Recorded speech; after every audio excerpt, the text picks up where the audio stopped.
Uptown Swing, level 1 8 count, week number 1 with Peter and Naomi. That's right. We started out just getting the footwork. We held hands and we did it like this. Rock, step, boom. Rock, step, boom. And we put the scoot in. Step, scoot. Step, step, scoot.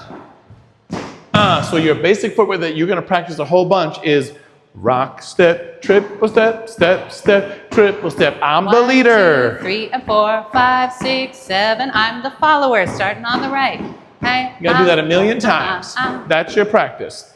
Then we did these moves. We tried the flip flop. Hey, hey, I'm leading. She's following.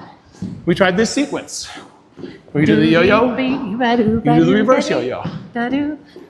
We tried the circle. Leaders turn off, followers don't. Around, and then our favorite step went beep, rock, ba, step, bam. ba. Hey, hey, hey, you can start it over.